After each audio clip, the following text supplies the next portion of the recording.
Hi, this is Lori from GLP-1 Journey in Review. Today we're doing a video in my interview series where we talk to people about their weight loss journey. Today we have Linda, better known as the Keto Granny, and we're going to talk to her about her weight loss journey and possibly going on a GLP-1 medication. Neither me or my guest are healthcare providers. This is not intended for medical advice.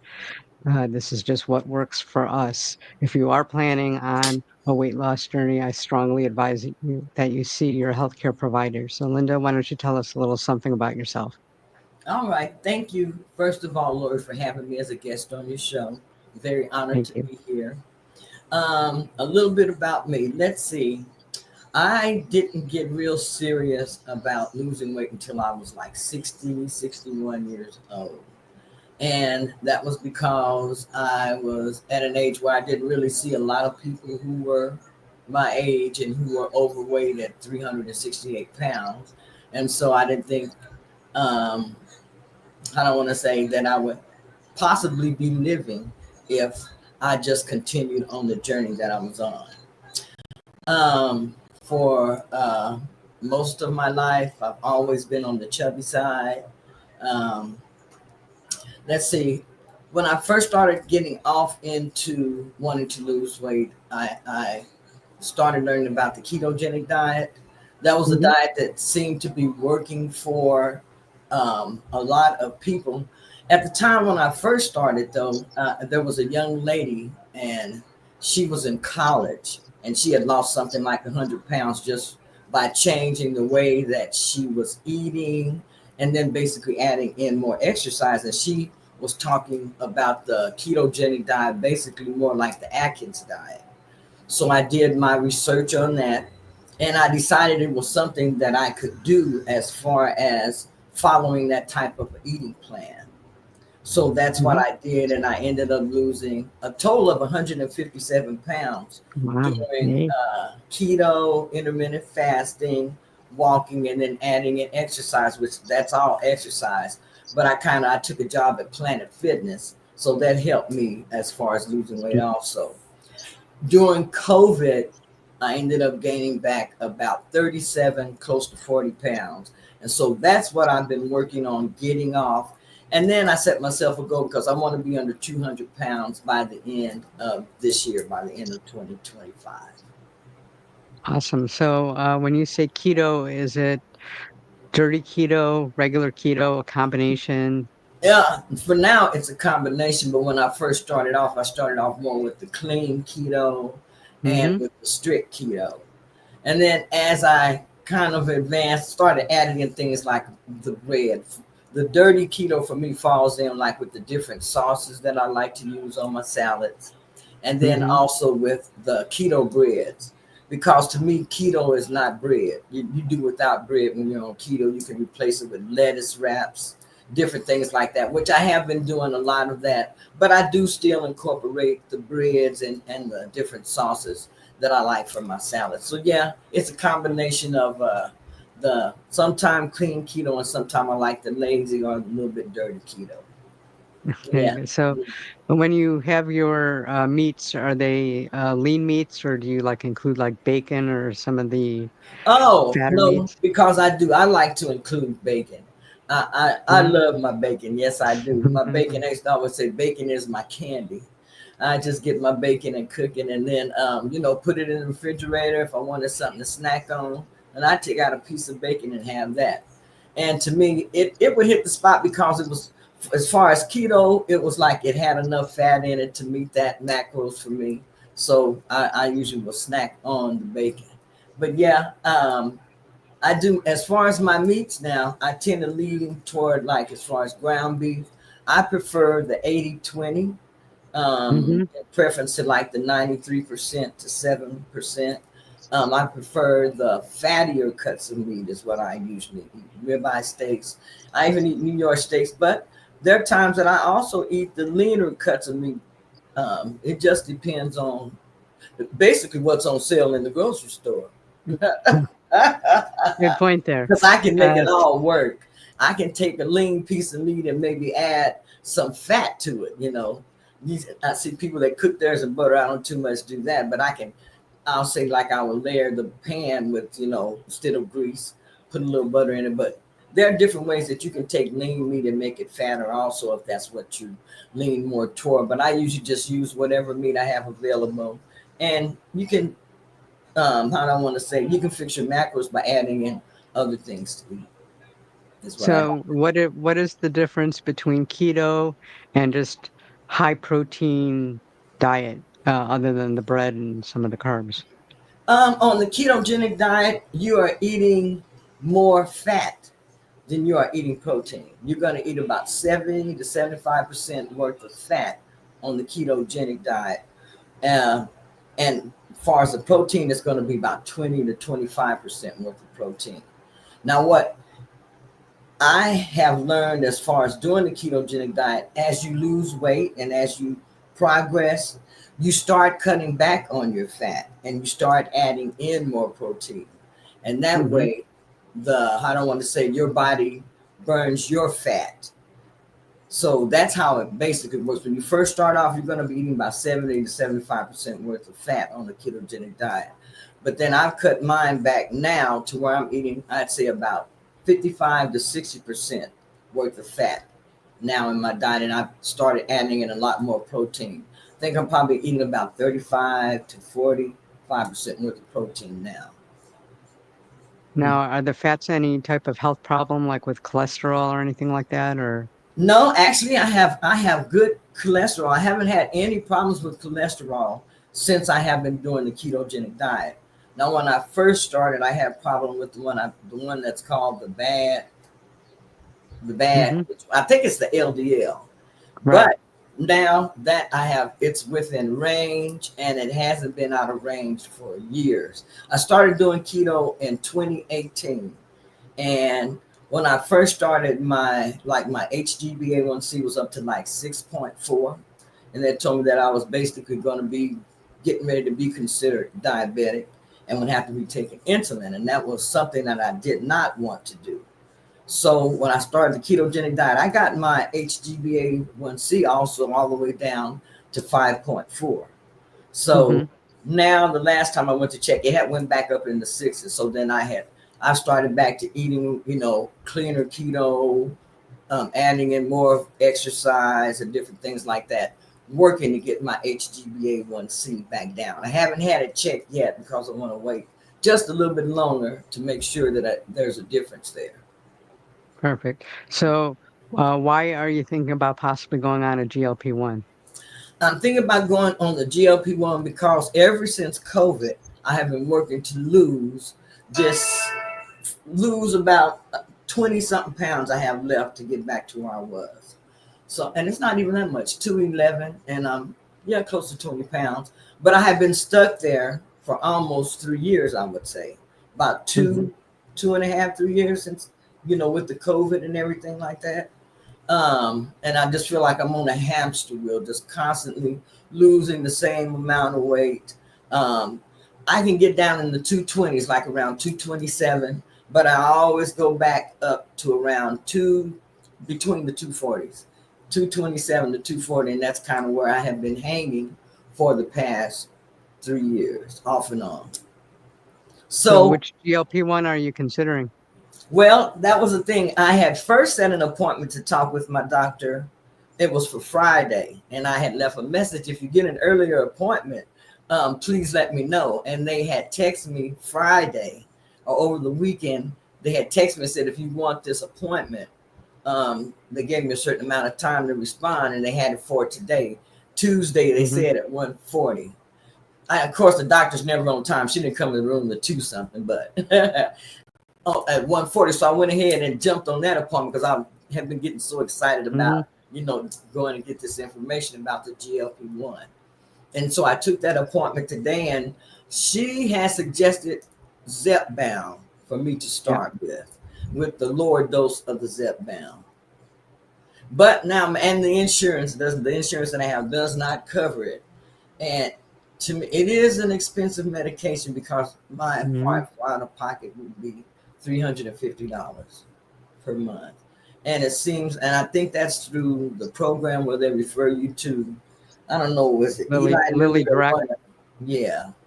one of those. Have you considered compounds? I did talk to her about the compounds because I told him I wrote down a bunch of questions before I went, and she said as far as the compounds, she felt like the compounds for me weren't would not be very good for the simple fact. But to her, she says that they make the compounds in the back office more or less is what she said. Mm. They make the compounds more or less in the back office, so sometimes you really don't know what you are getting.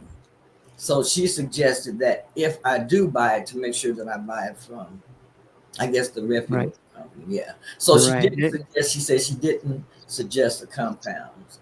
It was either she told me I could.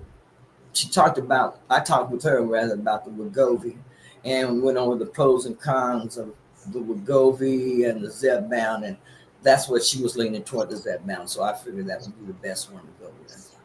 I've only done the tirzepatide, which is the same as Zepbound, and from people that I talk to, they Uh have huh. less side effects, Uh huh. and statistically, it is a little bit more effective.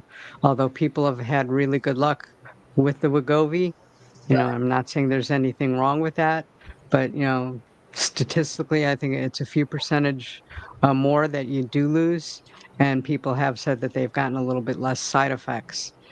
And one thing I know with Eli Lilly Direct is their first dose is cheaper, and then I believe the next dose after that goes up. She Uh, did say that. She said that first dose is going to be 350, and then after that, all other doses would be 500, and they would right, not go up from there. And let's see, I think it seems like they'll contact you through them through not the mail but internet, however right, that works. They'll uh-huh, contact me and set everything up like that. She said, right. "Yeah, I know people that use the Lilly Direct, and they really like it. It's very fast. Um, and again, some people just prefer name brand. I personally am on the compound. hmm, I've done my research, and I'll only use some of the top telehealth companies because I know which pharmacies that they use, and I know that the even though the medication itself is not FDA approved, the pharmacies where they make them up, they have to be state approved. right." I heard you say that. Yes, they have to be state Hmm. approved.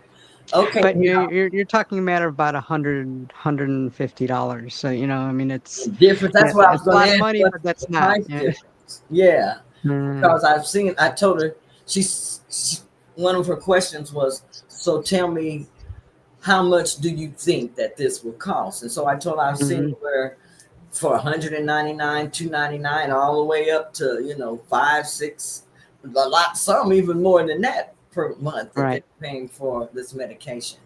And then she told me that I guess through the company that they go through, it's $350 per month. But that's what I was why I was interested in the compounds, because I had noticed it must be the compounds that are cheaper than the Wegovy and the others. right. I know that they're trying to do away with the compounding because, of course, Eli Lilly and Novo Nordisk want the money for themselves. Now, they were allowed to produce it because it was in shortage. Okay. And now that they're claiming it's not in shortage, they're altering it slightly by adding like B12 or B6 to it, saying it's a customized medication.